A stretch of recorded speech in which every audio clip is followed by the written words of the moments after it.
नमस्कार जी। नमस्कार sir. Sir क्या नाम है आपका? सर मेरा नाम है रशपाल सिंह कुमाण। सर कहाँ से आए हैं आप? मेरा गांव है कपयाल, डिस्ट्रिक्ट संगरूर, पानीगढ़ तहसील। सर संत रामपाल जी महाराज की शरण में आने से पहले आप क्या साधनाएं करते थे? सर मैं साधनाएं तो कोई नहीं करता था, लेकिन जहाँ भी कोई मड़ी मस्जिद कोई भी चार ईंट लगा दी वहीं प्रणाम कर देता था कि सभी जगह परमात्मा है। सर संत रामपाल जी महाराज की शरण में कैसे आए आप? सर मैं बहुत ज़्यादा नशा करता था। जब मैं कॉलेज टाइम में 2006 की बात है, जब मैंने कॉलेज में एडमिशन लिया तभी मैं कुछ गलत सोसाइटी में घुस गया और तभी से मैं इतना नशा करने लग गया कि धीरे धीरे शीशी होती है सर जी, वो रेक्सकॉफ की बोलते हैं, हमारे यहाँ फैंसी बोलते हैं उसको। वो फैंसी की मैं शीशी पीने लग गया और कैरी सोमा की गोली खाने लग गया। 50-50 गोली खा जाता और 3-3 4-4 वो शीशियाँ पी जाता और सुल्फा पीता था सर जी, और मैं शराब की भी बोतल पी जाता था और सारा दिन लड़ाई झगड़े करने, कभी कहीं कभी कहीं। घर वालों ने परेशान थे मेरे से। घर में रोटी कभी बनती कभी नहीं बनती, बनती तो घर वाले बना के रख देते, खाते नहीं, सारे घर वाले परेशान थे। और तभी मेरे गांव का एक लड़का था, उसने मेरे को बताया कि भाई ऐसे ऐसे करके एक संत है, संत रामपाल जी महाराज जी, कि उनका पास तू नाम ले ले। उसने, वो भी नशा करता था, उसने संत रामपाल जी से नाम दीक्षा ली थी, तो वो मेरे को ले गया वहाँ आश्रम में। मैं आश्रम में भगत जी भाई गया और मैंने जाके वहाँ सारा सिस्टम देखा और उसके बाद मैंने भी नाम ले लिया वहाँ जाके। नाम लेने के बाद मैं घर आ गया और मैंने ज्ञान बिल्कुल नहीं सुना और मैं आते ही फिर नशा करने लग गया। और फिर वो मेरे गांव वाला जो लड़का था उसने मेरे को एक मेमोरी कार्ड दिला दिया वहाँ से, आश्रम में से, और वो बोला कि भाई इस सत्संग को सुना कर। और भैया मैं वहाँ नशा कर लेता पूरा, शीशी पी लेता, सुल्फा पी लेता और शराब भी पी लेता, सिगरेट बीड़ी पीता और सारा दिन लीड लगा के सत्संग सुनता रहता। और सत्संग सुनते सुनते मेरे को कुछ कुछ ज्ञान होने लग गया कि मेरी, जैसे गुरुजी बताते हैं संत रामपाल जी महाराज जी के, जब आत्मा को ज्ञान हो जाता है, पाप कम हो जाते हैं तो आँखों से आंसू आने लगते हैं। ऐसे ही भैया मेरे साथ हुआ कि जब संत रामपाल जी सत्संग करते तो मेरी आंखों में से आंसू आने लग जाते। और एक दिन संत रामपाल जी ने वो सत्संग सुनाया गुरु नानक साहब जी का, कि ऐसे ऐसे गुरु नानक साहब जी को परमात्मा भाई नदी पे मिले और वहाँ सतलोक लेके गए। सारा उन्होंने बताया कि उन्होंने ये नाम जपा। तो सिख समाज में होने के कारण मेरा और ज़्यादा इंटरेस्ट बढ़ गया। तो भैया जी ऐसे ऐसे करते करते मैंने, आप जो विश्वास नहीं करोगे, मैंने सत्संग सुनते सुनते नशा छोड़ दिया, शीशी ले पीना बंद कर दिया, सुल्फा पीना बंद कर दिया। सर जैसे कि आपने बताया कि आप नशे के इतने आदी थे कि एक दिन में 50-50 गोलियां नशे की आप खा लेते थे और आपके परिवार वाले और आस पड़ोस वाले भी आपसे बहुत ज़्यादा दुखी थे। तो सर जब आप संत रामपाल जी महाराज की शरण में आए तो सर उसके बाद आपके जीवन में क्या परिवर्तन आया, क्या आपके अनुभव रहे? परिवर्तन जो आया, ये पहले तो मेरे को यकीन ही नहीं था, क्योंकि मैंने 4 महीने जनरेशन केयर सेंटर है अपने हमारे यहाँ पटियाला में, मैंने वहाँ 4 महीने मेरे घर वालों ने नशा छोड़ने के लिए वहाँ छोड़ के रखा मेरे को, और मैं उन्हीं की गाड़ी लेके भाग आया और आते ही फिर मैंने नशा करना शुरू कर दिया। और मेरे को ऐसा था भैया कि कोई भी ऐसी ताकत नहीं कि ये नशा छुड़वा दे, और मैं छोड़ना भी चाहता था। मेरी माँ, आप सच नहीं मानोगे, मेरी माँ मेरे को कह देती थी कि बेटा तू मर जा। मैं कह देता था माँ मेरे से मरा नहीं जाता, तू मेरे को ऐसे कर, कुछ खाने में मिला दे और मेरे को मत बता। आप भैया यकीन नहीं मानोगे, मेरे घर पे जाके ये पूछ सकते हो, यही स्थिति सेम टू सेम थी हमारे घर पे। वो मैं कहता था माँ तू इसमें डाल दे कुछ, मेरे को मत बता और मैं मर जाऊँगा, ठीक है। और भैया मैंने बहुत बार मैंने सुसाइड करने की भी कोशिश की। मेरा पूरा गाँव इस बात का गवाह है कि मैंने 1-2 बार ना ये जहर भी ले लिया था, खा लिया था, और फिर मैं बच जाता था। और तब मैं संत रामपाल जी महाराज के जहाँ जाने से पहले मैंने सोचा भी ऐसी कोई ताकत नहीं यार जो मेरा नशा छुड़वा दे, क्योंकि मेरे को नींद भी नहीं आती थी, मैं मेंटली अपसेट हो जाता था जब मैं थोड़ा बहुत नशे की डोज ऊपर नीचे हो जाती थी। तो मैंने सोचा भी ऐसी कोई ताकत नहीं। जब मैं वहाँ गया तो मैं उस दिन भी नशा करके गया, जिस दिन मैंने नाम दीक्षा ली तब भी मैंने। और मेरे साथ वाला जो मेरे गांव का लड़का था उसने बोला कि भाई तू ऐसा बोल दियो कि गुरुजी मेरा नशा छुड़वा दो। मेरे को यकीन बिल्कुल नहीं था कि मेरा नशा छूट जाएगा, क्योंकि इतना नशा, इतनी डोज लेने के बाद मेरे को कोई यकीन नहीं था।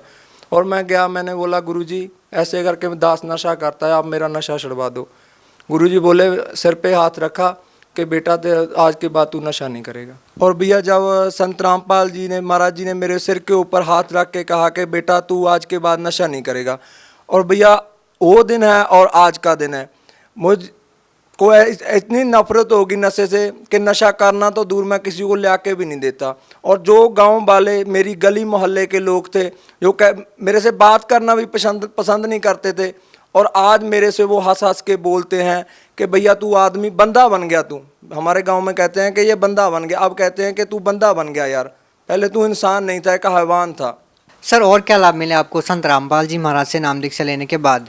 सर जी इससे बड़ा लाभ क्या हो सकता है। एक जिसे जो मरा हुआ आदमी, हमारे, आप मेरा नंबर नोट कर लो, मेरे गांव में जाके पूछ लो, मेरे गांव वाले ये कहते थे कि ये आदमी नहीं बचेगा, कुछ भी कर ले कोई। दुनिया के लिए इससे ज़्यादा बड़ी मिसाल क्या हो सकती है कि एक नशेड़ी को नशा छोड़ना सबसे बड़ी, जो भी मेडिकल नशा, कोई भी ऐसा डॉक्टर नहीं था, मेरे घर वालों ने मेरे को डॉक्टरों को भी दिखाया, वो डॉक्टर कहते थे, अपनी बात बता रहा हूँ हकीकत में, कि वो कहते थे कि भैया इसका पता क्या करो, आप इसको थोड़ी सी अफीम दो और शाम को इसको इंग्लिश का दिया दो, दारू का एक दिया दो, अगर ये नहीं, इतना नशा नहीं लेगा तो इसको अटैक आ जाएगा। आज मैं देख लो अपना सारा खेती का काम करता हूँ, कुछ अपनी ज़मीन है, कुछ मैं ठेके पे ले लेता हूँ, कम से कम 60-70 बीघा की खेती कर रहा हूँ, जबकि वो कहते थे कि ये बच ही नहीं पाएगा, इसको अटैक आ जाएगा यदि इसने नशा छोड़ दिया। इससे बड़ा लाभ क्या होगा। और मेरे माता पिता आज भी कहते हैं कि यदि वो आपके गुरुजी संत रामपाल जी महाराज जी आपके ऊपर दया ना करते तो दो महीने भी नहीं जी सकता था। सर जैसा कि संत रामपाल जी महाराज ने आपको बहुत सारे लाभ दिए, आपने बताया कि आपका नशा नहीं छूट पा रहा था, आपके घर वालों ने तरह तरह के ट्रीटमेंट भी आपको दिए, लेकिन उसके बावजूद भी आप नशा नहीं छोड़ पा रहे थे और संत रामपाल जी महाराज ने आपका वो नशा छुड़वा दिया। तो सर आज वही संत जेल के अंदर है और उनके ऊपर बहुत सारे आरोप लगे हैं, तो सर क्या कहना चाहते हैं आप? देखो ये जिस भी इंसान ने, भैया जिस भी इंसान ने सच बोला है, चाहे वो संत है चाहे वो एक आम इंसान है, उसको सज़ा मिली है। ये लोक ही ऐसा है। अब मैं अपनी मिसाल देता हूँ, संत रामपाल जी एक संत हैं, सच्चे संत हैं, वो खुद परमात्मा हैं कबीर साहब। उन्होंने एक सच बोला है, सभी धर्म ग्रंथों को खोल खोल के बता दिया कि परमात्मा निराकार नहीं साकार है, परमात्मा दुख काट सकता है। जबकि आज तक के जितने भी सभी धर्मों के धर्मगुरु थे वो बताते थे कि परमात्मा दुख नहीं काट सकता, परमात्मा निराकार है। जब ये सच्चाई उनके सामने आ गई, उनकी दुकानदारी बंद होगी, जो उन्होंने दुकानें लगाए, उनके शिष्य उनसे पूछेंगे लाजमी कि यार आप तो निराकार बताते हो, परमात्मा हमारे ग्रंथों में साकार है।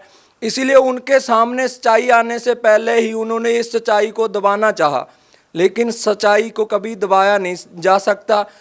हाँ, कुछ समय उन्होंने दबा तो लिया लेकिन मिटाया नहीं जा सकता। सर जैसा कि आज की जो नौजवान पीढ़ी है, खासकर सर हम पंजाब की बात करना चाहते हैं जहां नशा चरम सीमा पर है, तो सर आज के युवा लोगों को आप क्या कहना चाहते हैं? मैं आज की युवा पीढ़ी को यही संदेश देना चाहता हूं कि भैया कोई ताकत नहीं जो आपका नशा छुड़वा देगी। कोई भी, आप कहीं भी चले जाओ, किसी डॉक्टर के पास, किसी भी पीर के पास, किसी भी सियाने के पास, किसी के पास भी चले जाओ, क्योंकि जितना भैया पैसा मैं नशे में बर्बाद करता था, उतने ही पैसे मेरे घर वालों ने इन सियानों में, इन पीरों में ख़राब कर दिए, तो किसी का कुछ भी नहीं हुआ। और मेरे को डॉक्टरों के पास मैं इनको यही संदेश देना चाहता हूं कि आप संत रामपाल जी महाराज का साधना टीवी पे 7:40 से 8:40 तक सत्संग आता है, आप ध्यान से सत्संग सुनो। अगर आप नशा छोड़ना चाहते हो तो एक यही तरीका है, और संत रामपाल जी महाराज जी हैं जो आपका नशा छुड़वा सकते हैं, वरना दुनिया की कोई ताकत नहीं जो आपका नशा छुड़वा दे। जो लोग आज संत रामपाल जी महाराज से जुड़ना चाहते हैं, वो लोग चाहते हैं कि आपकी तरह उनका भी नशा छूट जाए, वो भी आपकी तरह लाभ पाना चाहते हैं, तो वो नाम दीक्षा कैसे ले सकते हैं? वो नाम दीक्षा भैया ऐसे ले सकते हैं जैसे कि सत्संग आता है साधना टीवी पे, उसके नीचे एक पट्टी आती है, उस पट्टी के ऊपर यदि आपने बुक मंगवानी है तो वो भी नंबर है, वो नंबर है सारे दिए हुए हैं, उन नंबरों पे कांटेक्ट करो और बताओ कि आप कौन से ज़िले से हों। और हर एक ज़िले में लगभग आज नामदान केंद्र हैं, आप वहाँ से जाके नामदान लो और संत रामपाल जी से होने वाले लाभ उठाओ। जो भी आपके दुख तकलीफ हैं, संत रामपाल जी कहते हैं कि सबसे पहले हम उसके दुख तकलीफ दूर करते हैं जो हमारी शरण में आता है। भैया एक ये भी बात है कि अगर हमारे दुख नहीं दूर होंगे, हमें कोई टेंशन है, दुख है, तो हम भक्ति भी नहीं कर पाएंगे। और संत रामपाल जी एक ऐसे संत हैं जो सबसे पहले दुख दूर करते हैं। अगर आप देखना भी चाहते हो कि वाकई ये लाभ होते हैं या नहीं, पहले ज्ञान समझो, फिर नाम लो, उसके बाद देखो। जी धन्यवाद। नमस्कार।